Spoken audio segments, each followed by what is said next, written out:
Sebenarnya Pak Ganjar itu sendiri memiliki program yang sangat luar biasa menurut saya, yaitu membawa produk lokal UMKM ke taraf internasional. Sebagai bukti di tahun 2023 kemarin Bapak Ganjar itu udah sebanyak 172 UMKM yang ada di Jawa Tengah itu sudah tersebar di 45 negara. Nah, menurut saya jika Pak Ganjar kita berikan kepercayaan untuk memimpin Indonesia, UMKM ini bisa lebih dikembangkan lagi tidak hanya di Jawa Tengah saja tapi seluruh provinsi yang ada di Indonesia.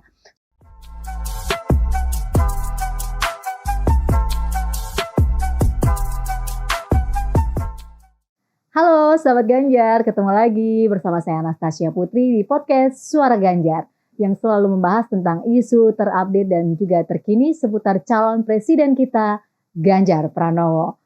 Nah, sahabat Ganjar, kali ini kita akan membahas tentang sebagai negara dengan penduduk terbesar keempat di dunia, Indonesia ternyata belum memaksimalkan potensi kewirausahaan yang dimilikinya. Bahkan pada tahun 2022, Kementerian BUMN melaporkan ternyata hanya 3% masyarakat Indonesia yang berwirausaha.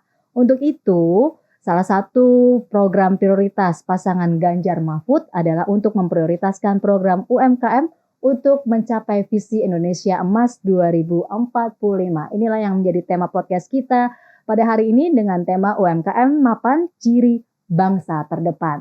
Dan untuk itu kita akan bahasnya sudah hadir di studio podcast Suara Ganjar. Ini salah satu narasumber kita yang cantik sekali. Ada Regina Elviani Ayudya Esos MIKOM. Ini merupakan cewek Solo, kelahiran Solo. Dan saat ini juga sedang sibuk dengan kegiatan calegnya, maju di DPR RI, 2 Jaksel Jakpus Luar Negeri, dan juga menjabat sebagai Wakil Ketua DPC PDI Perjuangan Jakarta Selatan. Halo Regina. Halo. Apa kabar? Halo Mbak. Aduh, tadi kita udah ngobrol seru banget nih. Ini sahabat Ganjar kita perlu tahu dan kita harus ngobrol banyak sama Regina karena punya banyak cerita-cerita dan pengalaman tentang UMKM karena Regina ini salah satu praktisi ya di UMKM, sudah menjadi pengusaha untuk brand, membantu UMKM untuk membuat brand selama kurang lebih 8 tahun. 8 tahun. Kenapa betul. sih kok peduli banget sama UMKM kita ini? Kenapa Regina? Iya Mbak, gimana ya, karena sebenarnya sejak memulai dari awal itu aku memang ada dorongan sih menjadi social entrepreneur gitu sejak 2015 lalu. Jadi lulus kuliah aku memulai usaha ini dan aku melihat bahwa memang UMKM ini menjadi backbone sebenarnya buat Indonesia gitu ya. Karena kita ketahui sendiri saat ini 97% penyerapan tenaga kerja di Indonesia itu dari UMKM. Dan di sisi lain juga 15% itu sudah sumbangsih juga untuk ekspor internasional melalui produk-produk UMKM gitu. Jadi menurut aku ini merupakan satu hal yang perlu kita fokuskan dan ini menjadi perhatian bersama gitu. Karena apalagi menuju tadi Mbak sebutkan ya, Indonesia Emas di 2045. Kita sebagai anak-anak muda, banyak sekali teman-teman muda juga memiliki usaha sendiri di UMKM, produk sendiri, brand sendiri yang memang ini kita harus dorong dan menjadi perhatian bersama. Iya, kalau tadi di awal ada data yang menyebutkan bahwa ternyata di Indonesia itu baru 3% ya wirausaha yang berminat untuk jadi wirausaha atau entrepreneur. Ya. Sementara negara tetangga kita Singapura bisa sampai 9%. Betul. Ini kira-kira kenapa ya anak muda kita nggak tertarik untuk menjadi entrepreneur atau berwirausaha atau kira-kira menurut Regina apa nih faktornya? Iya, sebenarnya mungkin bukan tidak tertarik ya Mbak. Mungkin lebih ke arah akses dan informasi yang kita dapatkan ini sangat terbatas. Banyak sekali bantuan-bantuan dari pemerintah juga buat terutama kredit seperti kredit KUR, kredit usaha untuk UMKM yang kemudian rasionya juga saat ini sudah Bapak Ganjar Pranowo sendiri juga meningkatkan menjadi 35% untuk kredit untuk UMKM gitu. Menurut saya ini merupakan satu gagasan yang luar biasa. Karena sebelumnya di era sebelumnya Bapak Jokowi itu hanya 5% saja gitu dan menurut saya ini merupakan suatu hal yang kritikal karena membuka kesempatan bagi kita kaum muda yang mungkin tadinya memang keterbatasan untuk memiliki pemodal untuk usaha, memulai usaha, tapi dengan adanya peluang-peluang seperti ini kita menjadi didorong gitu dan kita jadi punya keinginan untuk memulai usaha dengan mempunyai produk dan merek sendiri lokal Indonesia. Betul, tapi kadang-kadang kalau kita ngomongin akses, kita tuh identiknya minta akses dari pemerintah gitu ya. Padahal sebenarnya kita bisa membuka akses sendiri. Seperti boleh cerita dong pengalaman Regina yang udah justru memberikan akses tadi ya ke banyak anak muda dan juga ini menjadi salah satu program Ya, di DPR juga betul. program pendampingan dan juga pelatihan untuk Untuk UMKM. UMKM. Nah, ya. Gimana bisa ceritain sedikit dong programnya Oke. Regina? Ya, baik. Jadi memang sejak tahun 2015 lalu aku memang sebagai pelaku usaha UMKM di bidang skincare gitu. Jadi memang aku memproduksi produk-produk skincare yang berasal dari bahan natural asli alam Indonesia. Namun aku tidak menjualnya secara retail, bahkan aku tidak memiliki brand sendiri ya.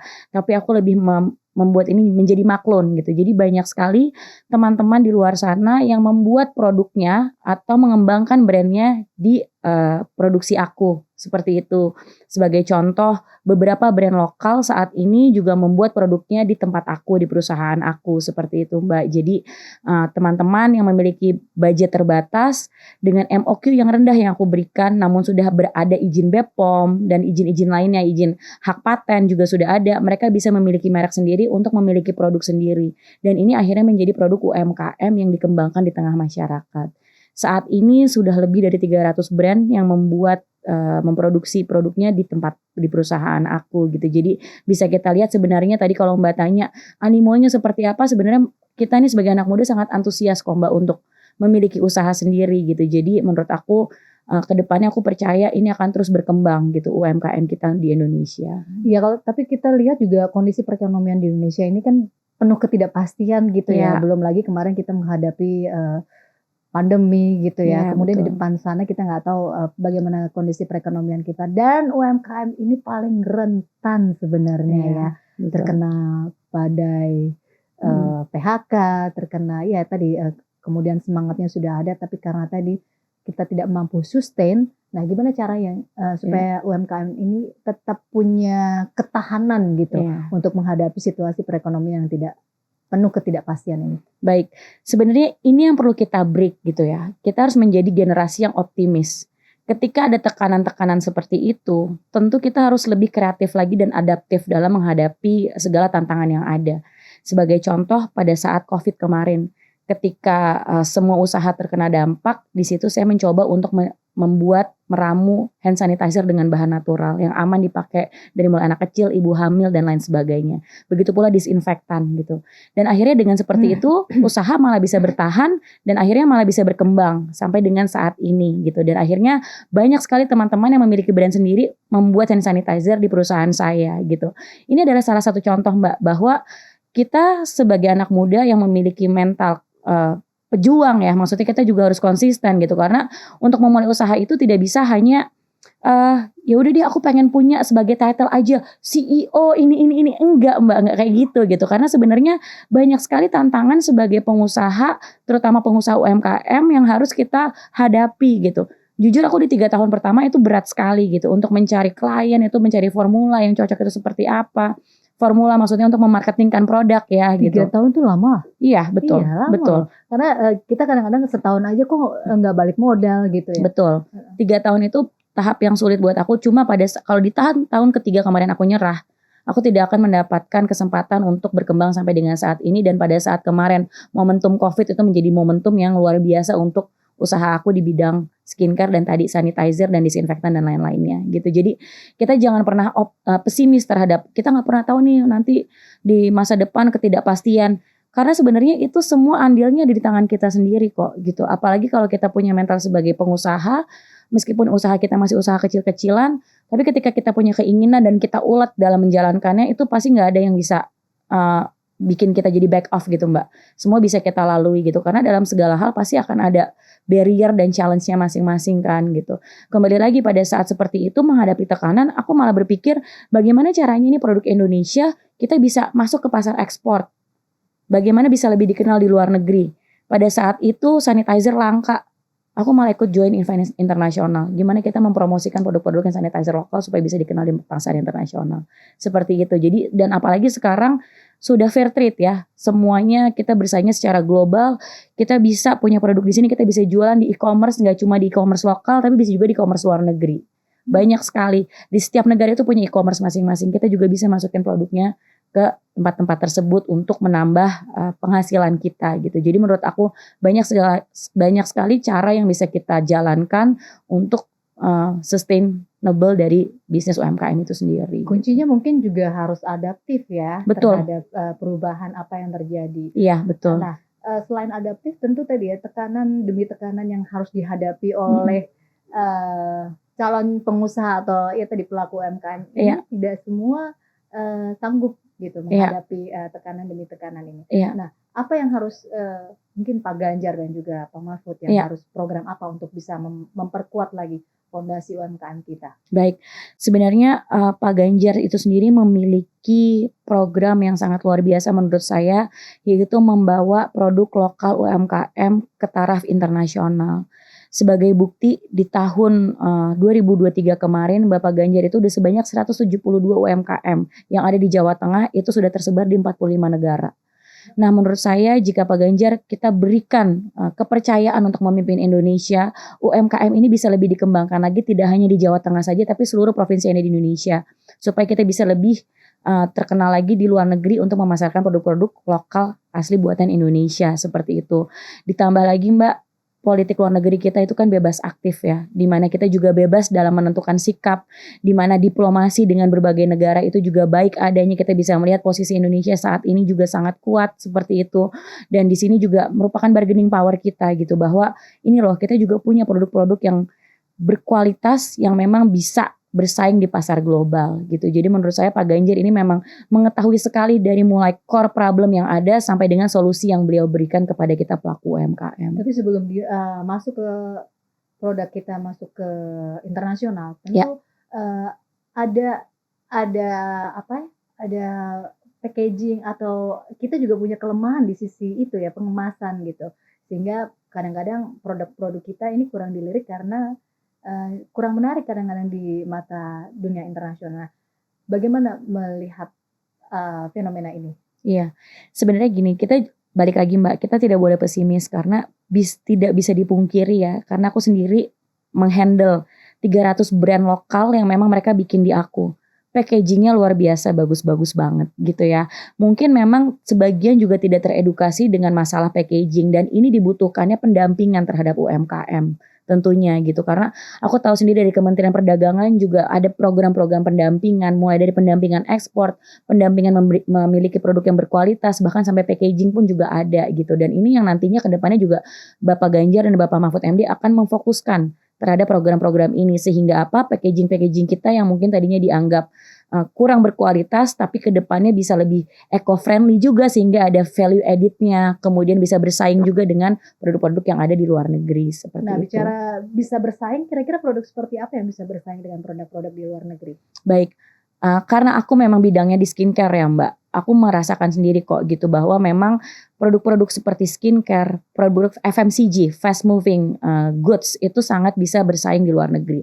Kita nggak usah berpikir bahwa ekspor itu harus dalam kemasan bulk, kemasan besar, harus kontainer-kontainer, enggak. Karena apa? Indonesia itu memiliki diaspora yang tersebar di seluruh negara yang ada di dunia ini gitu.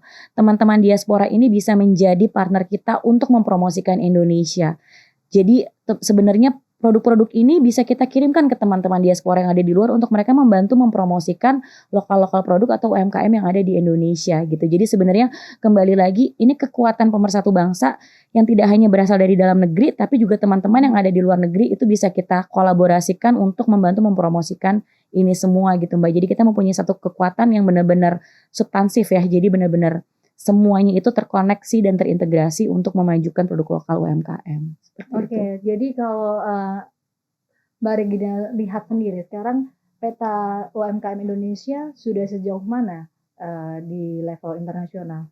Iya, jadi kalau memang untuk saat ini Mbak boleh dibilang kita saat ini memang masih bersaing ya dengan produk-produk, apalagi produk-produk buatan Cina. Mereka bisa membuat dengan harga yang segitu murahnya. Kemudian Indonesia saat ini memang tidak bisa dipungkiri kita lagi di dalam tahap untuk menuju ke sana gitu ya. Tapi kembali lagi skill yang kita miliki, kemudian cost produksi yang kita miliki itu pun harus bisa bersaing di compare dengan produksi negara lainnya gitu. Karena kita ketahui seperti Myanmar, Vietnam, Thailand, mereka juga memproduksi loh produk-produk dengan kos yang sangat murah, tidak hanya Cina saja gitu. Jadi di sini juga dibutuhkan strategi-strategi khusus ataupun pendampingan ataupun bahkan bagaimana caranya tips and trick yang bisa diberikan dari pemerintah kepada kita berupa insentif-insentif sehingga kos produksi yang ada di Indonesia ini bisa ditekan serendah-rendahnya. Tapi tanpa menghilangkan hak-hak dari teman-teman yang bekerja di perusahaan tersebut ya.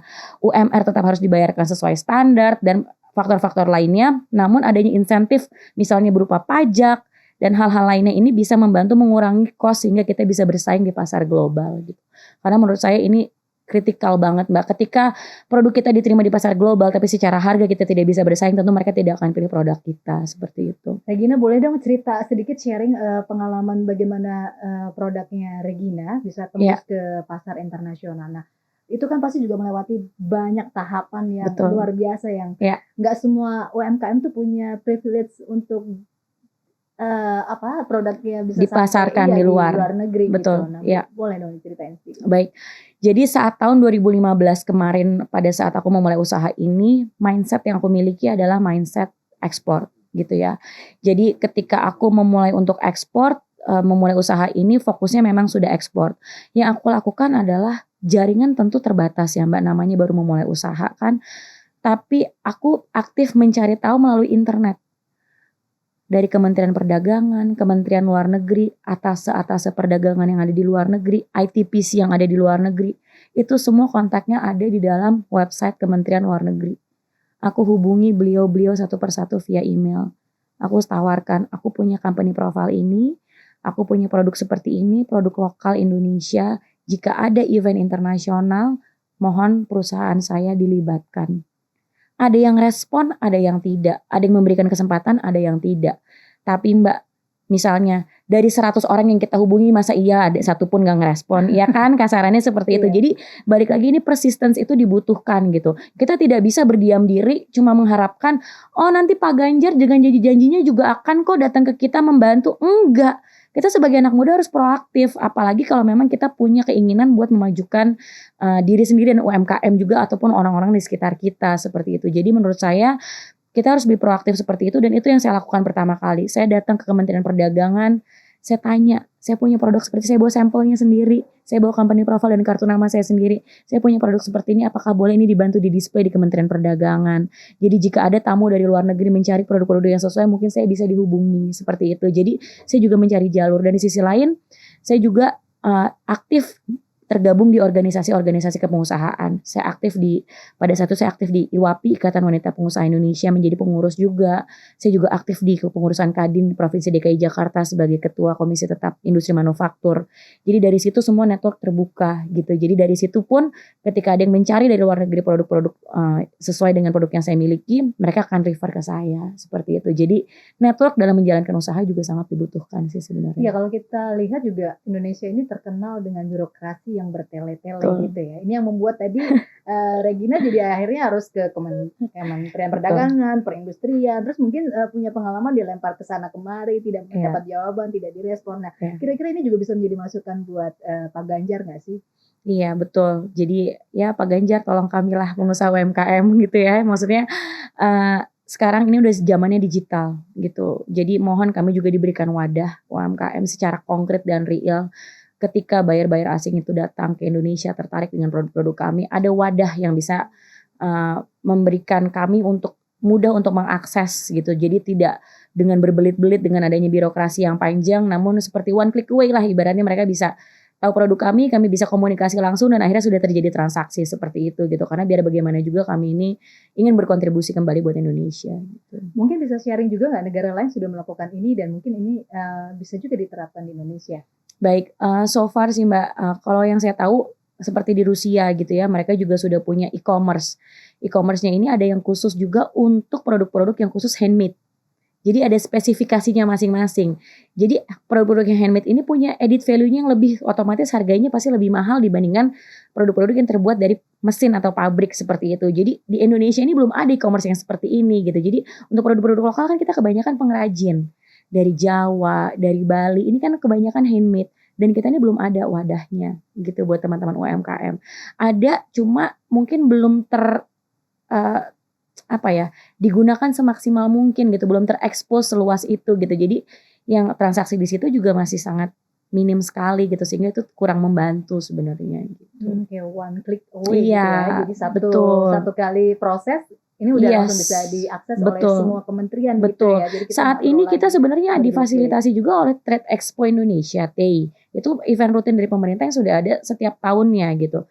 Cuma kembali lagi karena itu waktunya terbatas, cuma sebulanan ya gitu. Jadi ya sayang gitu. Sebenarnya kalau misalnya ini bisa diperpanjang bahwa ini akan ada terus gitu, itu mempermudah bagi kami pengusaha UMKM untuk bisa ter-acknowledge lah produk-produk kami dan bisa lebih dipromosikan lagi gitu. Oke, kalau tadi kita ngomongin promosi produk UMKM kita Iya. keluar. Nah, sekarang kita juga bicara tentang domestik ya. Bagaimana bersaing di level domestik juga. Iya. Karena kalau kita tadi lihat datanya baru 3%, karena tadi mungkin ada ketidakpastian itu yang membuat orang males gitu ya. Jadi entrepreneur, jadi pelaku UMKM karena tadi ya ada banyak. Tadi kalau Regina bilang harus optimis, tapi situasinya tidak mendukung kita untuk menjadi optimis gitu. Nah, bagaimana, apa yang harus dilakukan atau mindset apa yang harus dilakukan? Mungkin bisa sharing tadi ya, sharing pengalaman Regina ketika menghadapi brand-brand yang ingin produknya dibikinkan oleh Iya. perusahaannya Regina. Nah, gimana mereka ketika maju untuk dibantu Iya. supaya produknya itu bisa bagus dan saya bisa menjadi pengusaha kecil-kecilan nih Iya, gitu. baik. Jadi memang fokus aku itu ada di OEM ya Mbak, atau maklon gitu. Jadi perusahaan aku ini membuat produk-produk skincare dari mulai ujung rambut sampai ujung kaki, bahkan untuk di keperluan rumah, pewangi ruangan dan lain sebagainya juga kami membuat seperti itu. Jadi biasanya itu kami mempromosikan produk kami itu B2B namanya, business to business. Ketika klien datang, mereka mau produksi produknya di kami, membuat merek sendiri, mereka mengirimkan sampel. Regina, ini ada contoh produk yang saya suka. Tolong dong, saya suka teksturnya seperti ini, kayak gitu. Atau ada aroma tertentu yang mereka suka. Tapi saya selalu bilang, saya tidak akan membuat aroma yang sama persis. Karena apa? Ini jadinya plagiator gitu. Tapi kalau mau dibikinkan yang ada benang merahnya atau menjadi aroma autentik untuk brand tersebut, saya akan bantu gitu. Jadi dari situ setelah proses approval sampel, kemudian klien akan approve, Mbak. Kalau mereka, saya kirimkan beberapa ya, dan itu free sampel ya, jadi tidak berbayar. Sampai mereka approve, kemudian ada revisi. Oh, Regina teksturnya kurang suka, saya buatkan kembali. Akhirnya kembali lagi sampai mereka approve. Setelah approve baru kita mulai ke tahap produksi. Di tahap produksi pun saya juga ada pendampingan. Bagaimana packaging yang bagus itu seperti apa. Kemudian desain label yang supaya bisa bersaing di pasar global itu seperti apa. Jadi ini seperti ada inkubatornya juga Mbak. Saya membuka konseling seperti itu. Nah setelah itu mereka sudah setuju, oh oke, saya mau desain label saya seperti ini, packagingnya seperti ini. Baru kemudian saya membuatkan produknya seperti itu. Jadi setelah produknya saya bikin, si klien tersebut tinggal terima produk dalam bentuk jadi. Dan mereka tinggal memasarkan produknya saja. Dan ini menjadi UMKM baru yang lahir. Hanya dengan modalnya berapa? Modalnya itu tergantung ya Mbak. Jadi memang kalau misalnya ada yang kuantitinya rendah 100 pieces, itu dengan 15-16 juta itu sudah bisa memiliki produk dan brand sendiri, dengan udah ada BPOM-nya juga dan sudah ada hak patennya juga gitu. Karena hak paten ini dibutuhkan sebagai Mbak pemilik brand, itu harus dilindungi hak patennya, karena kalau tidak orang lain bisa klaim merek tersebut seperti Karena itu. kadang-kadang kita kalau mau jadi wirausaha kan kita kepentok sama Modal, betul. Kita mau bisnis ini tapi nggak punya modal, mau bisnis kopi tapi ini harus ada tempatnya. Ini Betul. kayak ada banyak tantangan-tantangan yang harus dihadapi gitu. Nah, apa sih sebenarnya mindset gampang gitu ya? Mindset bahwa mau bilang bahwa jadi wirausaha tuh gampang loh gitu. Nah, gimana sih mensosialisasikan mindset itu ke anak muda tentunya supaya tadi tingkat jumlah wirausaha kita bisa terus berkembang setiap tahunnya. Iya. Jadi sebenarnya gini sih Mbak, ini bukan dulu tentang cuan kalau buat aku pribadi gitu ya. Karena kita sebagai anak muda harus mengetahui dulu nih kayak why, faktor why-nya itu apa, goals-nya kita dalam hidup tuh apa. Kalau aku memang mempunyai komitmen apapun yang aku kerjakan ini harus memiliki dampak untuk orang-orang sekitar aku, dampak positif seperti itu. Jadi aku mendirikan usaha ini sebagai social entrepreneur, di mana bukan dana CSR tapi kita balik. Hasil yang kita dapatkan, keuntungan yang kita dapatkan dari usaha ini itu untuk membantu orang-orang di sekitar aku. Contohnya pasien anak kanker, Contohnya lagi program pemberdayaan masyarakat supaya perempuan mandiri secara finansial gitu. Dan ini adalah program-program rutin yang dilakukan gitu. Jadi ketika menjalankan bisnis itu bukan hanya sekedar mengejar omset. Karena ketika kita punya mindset yang ngejar cuan aja Mbak, itu nggak akan ada habisnya, jadinya stres gitu. Tapi aku balik, oh udah berapa banyak ya orang yang udah aku bantu melalui usaha ini. Oh udah segini, kalau makin banyak berarti kan bisnis ini sehat. Tapi kalau ternyata bulan ini aku nggak bisa membantu, berarti bisnis ini lagi nggak bener gitu. Makanya itu yang akhirnya menjadi motor penggerak di dalam diri aku, ini bisnis ini harus terus berputar, karena kalau enggak aku ada beban harus membantu orang-orang di sekitarku ini, dan itu tidak bisa dibikin-bikin, itu harus berasal dari dalam diri sendiri. Jadi gitu kita Mbak. harus fokus pada kebermanfaatannya Kebermanfaatan. buat orang lain, bukan Betul. buat diri sendiri. Bukan buat gitu diri ya. sendiri, karena dengan sendirinya nanti cuan-cuan ini akan datang kok Mbak gitu. Tapi fokusnya bukan di cuan. Justru fokusnya bagaimana cara kita tadi kebermanfaatan dan hidup kita ini bisa menjadi bawa berkah lah buat orang-orang sekitar kita gitu. Akhirnya nanti dengan sendirinya order datang tanpa kita melakukan marketing. Mbak bayangin aja sekarang aku lagi kampanye. Dapil aku selatan, pusat, dan luar negeri. Aku nggak ada waktu Mbak buat in charge full buat bisnis aku. Tapi ya akhirnya ada aja terus orderan datang, klien-klien baru berdatangan gitu. Jadi dan ini nggak bisa dibangun hanya dalam waktu 1, 2, 3 hari gitu. Ini diperlukan konsistensi, dibutuhkan persistensi juga gitu, dan juga dibutuhkan perjuangan juga gitu. Jadi nggak ada yang instan sih sebenarnya gitu. Kalau kita bicara dalam konteks negara, Ya. Bagaimana program apa yang harus dilakukan oleh Pak Ganjar gitu untuk tadi menumbuhkan jiwa kewirausahaan ini? Ya sebenarnya kembali lagi Pak Ganjar dan Pak Mahfud menurut aku itu merupakan dua sosok pemimpin negara yang benar-benar tulus melakukan segala sesuatunya gitu, karena kita bisa lihat Pak Mahfud dengan kesederhanaannya, dengan prestasinya yang sedemikian rupa, dengan keluarganya yang semuanya jadi, tapi tetap humble dan tetap mau serve to the community. Itu adalah panggilan pribadi dari dalam diri masing-masing, baik Pak Ganjar ataupun Pak Mahfud.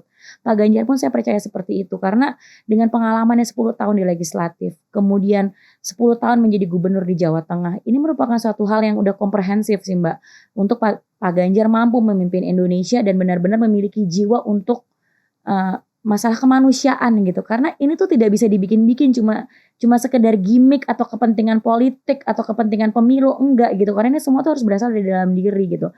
Menurut aku ini yang benar-benar ada di Pak Ganjar dan Pak Mahfud gitu. Maka dari itu aku percaya dengan pengalaman-pengalaman yang Pak Ganjar miliki, semua inisiasi yang akan dikeluarkan oleh Pak Ganjar pun nanti akan keberpihakan kepada masyarakat secara luas, terutama untuk case ini khususnya pelaku UMKM. Ya karena kalau ada juga mungkin ada yang berpendapat bahwa anak muda kita ini lebih konsumtif daripada memproduksi sendiri gitu. Jadi lebih boros, lebih banyak menghabiskan waktunya untuk belanja online, bahkan untuk memenuhi gaya hidupnya sampai terjerat pinjol mungkin.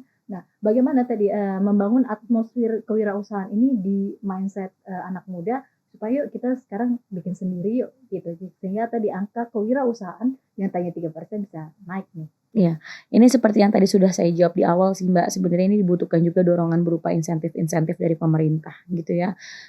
Akses permodalan yang dipermudah juga, kemudian masalah tax juga yang diringankan kepada kami, tidak hanya kepada investor asing aja yang diberikan free tax holiday selama 5 tahun. Kami pengusaha UMKM juga dibutuhkan ada insentif real dari pemerintah gitu. Dan kami juga membutuhkan ruang. Karena sebagai contoh Mbak, pameran-pameran internasional ketika bayar-bayar dari luar datang ke Indonesia untuk melihat produk-produk kami itu harus membayar lumayan besar loh Mbak buat bayar booth yang diselenggarakan oleh pemerintah. Harusnya untuk pengusaha UMKM seperti kami ini diberikan fasilitas untuk dikurasi oleh pemerintah mana yang benar-benar layak untuk digenjot untuk pasar luar negeri, ya kami didorong. Seperti itu. Jangan lagi kami diminta suruh bayar seminggu, bayar boothnya sekian, sebulan bayar boothnya sekian. Yang kami ini UMKM, kami juga membutuhkan biaya untuk produksi, belum lagi biaya untuk marketing. Jika dibebankan dengan seperti itu lagi, kami tidak akan bisa maju gitu. Jadi sebenarnya hal-hal seperti ini kami membutuhkan ruang untuk lebih luas lagi supaya kami bisa didorong, untuk kami bisa lebih mengaktualisasikan diri lagi dan produk kami bisa lebih dikenal lagi seperti itu. Insentif ya, Yes, itu juga penting sebagai stimulan gitu ya. Betul, tapi jangan salah sasaran ya Mbak, benar-benar harus ada proses kurasi dari pemerintah. Karena terkadang banyak juga pengusaha UMKM yang udah dapat insentif, akhirnya mereka take it for granted. Gitu. Udah keenakan, saya udah dapat insentif dari pemerintah, ya udah segini aja nanti tahun depan juga dapat lagi. Akhirnya mereka tidak nge-push dirinya untuk usaha ini bisa berkembang gitu. Jadi menurut saya pemerintah juga harus memiliki milestone-milestone yang jelas. Oke, ini setelah di inkubator hasilnya outputnya adalah apa? Outputnya apa? Dan ada evaluasi kembali. Tidak hanya sekedar memberikan insentif secara random saja, tapi harus ada evaluasi kembali dan benar-benar ditinjau mana saja UMKM yang benar-benar udah ready untuk pasar global seperti itu. Dari pengalaman Regina untuk ke dapil ya, kan pasti sudah banyak mendengar keluhan dari para pelaku UMKM atau bahkan dari ibu-ibu yang pengen bisnis gitu ya. Bisnis mereka ya ibu rumah tangga, tidak punya pendidikan yang tinggi gitu, hanya bermodal uang dari suami gitu ya. Nah, itu bagaimana mengedukasi mereka? Atau mungkin mendengar keluhan-keluhan apa sih tentang UMKM kita ini dari dapilnya Regina? Baik, jadi aku pribadi Mbak memang cara kampanye aku adalah memberikan pelatihan UMKM kepada masyarakat khususnya kaum perempuan.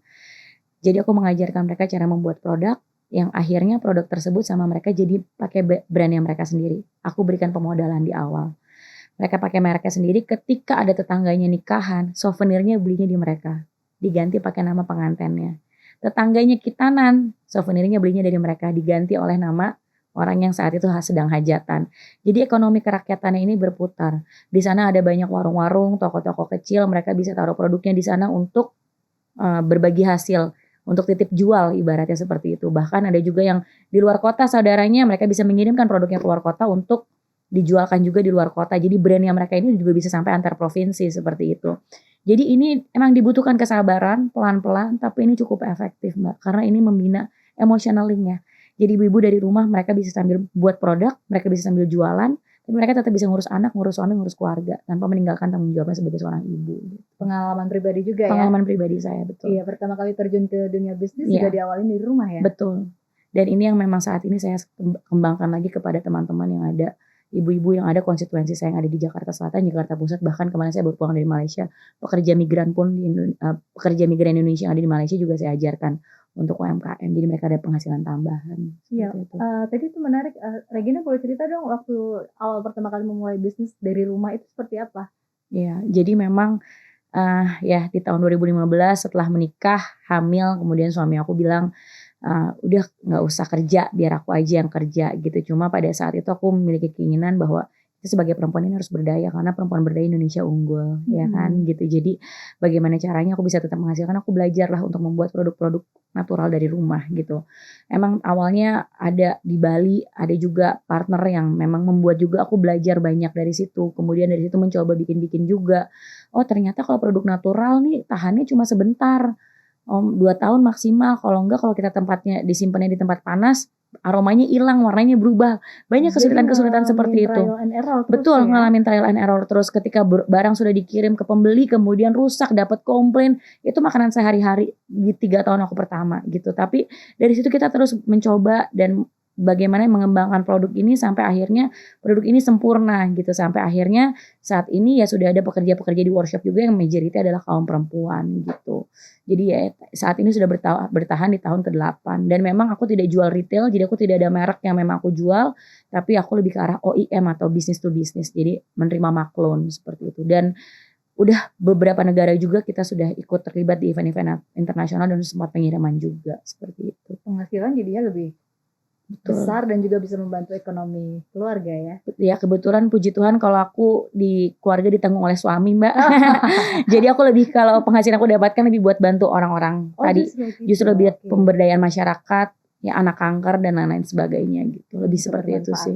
Iya betul gitu. Jadi jadi ibu juga ibu yang happy, jadi istri juga istri yang happy. Jadi rumah tangga juga adem ayem gitu kan Mbak. Duh, jadi kalau dengar ceritanya Regina jadi pengen juga kan tadi. Iya. Jiwa kewirausahaan. Abis ini ya. Boleh.